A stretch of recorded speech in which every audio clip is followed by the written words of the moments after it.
Thank you, Simon. It's an honor to be here and among this panel. And thank you, Todd. That was interesting. And actually ties, frankly, very, very strongly into what we're going to talk about. Raise your hand if you've heard of Visible World. All right, that's one more person in the audience than I would have expected. Raise your hand if you've heard of DoubleClick.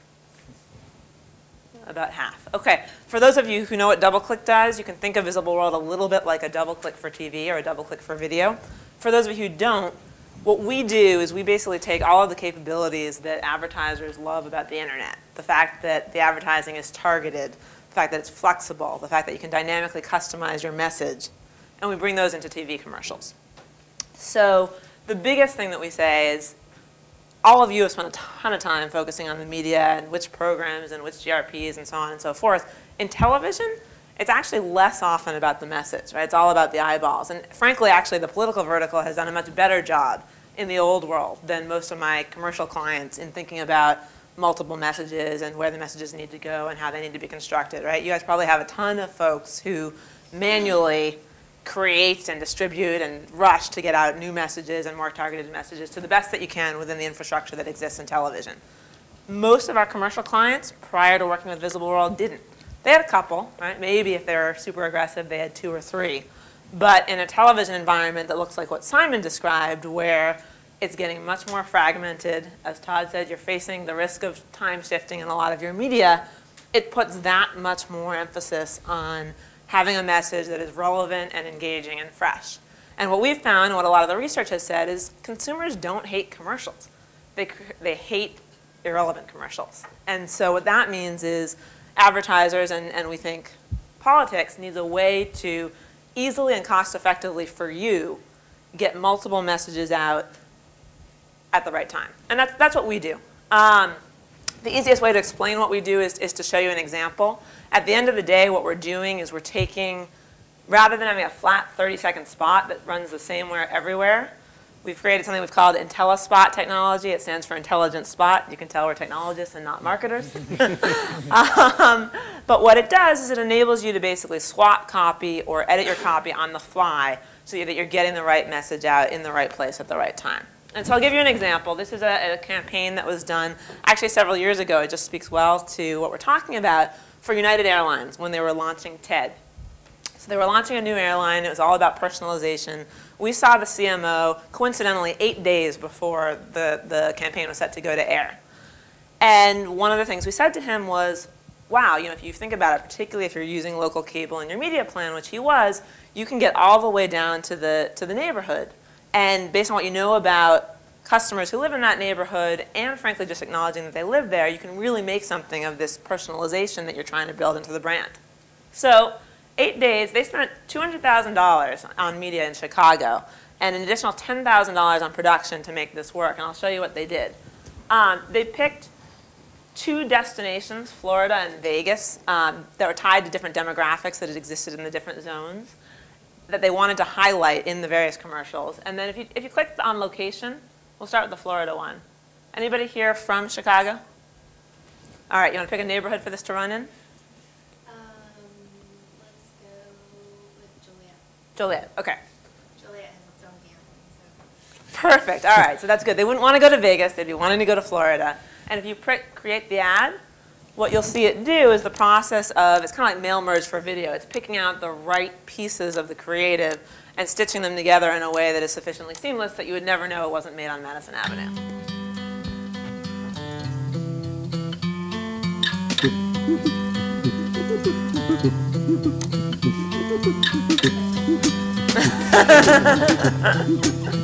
That part didn't play as well with the test audience.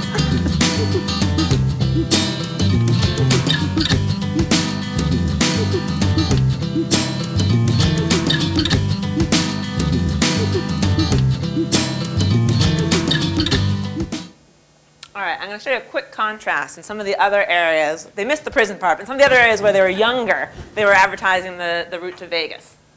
Do you just click on destination? And we'll pick another Chicago area. We do not. Gold Coast, perfect. And what you'll notice is they've changed just a couple of things, but it really changes the feel of the ad.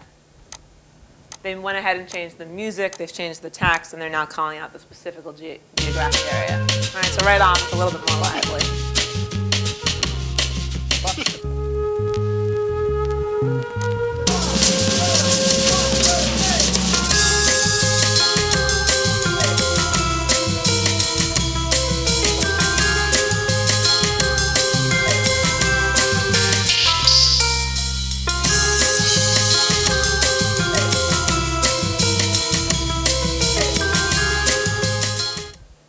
Okay, so that campaign for a new product generated 70% awareness in Chicago. The comps in the broadcast markets that were running just the same generic ad, 30%. And so when you think about making the most of your media dollars, that kind of investment in targeting makes a huge difference. And candidly, we've had commercial clients who've been running these kinds of campaigns for a couple of years now.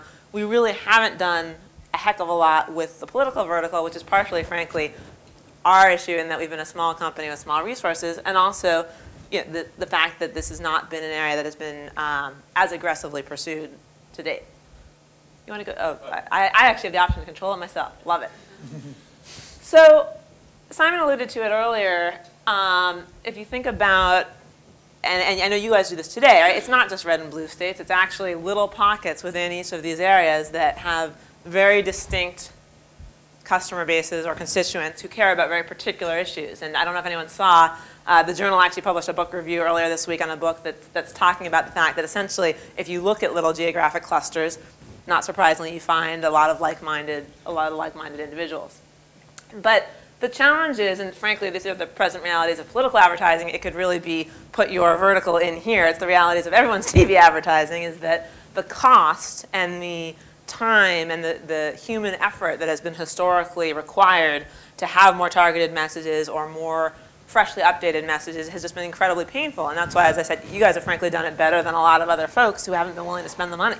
But the result is it's still often either incredibly painful to pull off a change, or you're going for the lowest common denominator across the broadest base of eyeballs that you've got, which in today's environment means you're more likely to get skipped, you're more likely to have your spend wasted, and it makes the efficacy lower.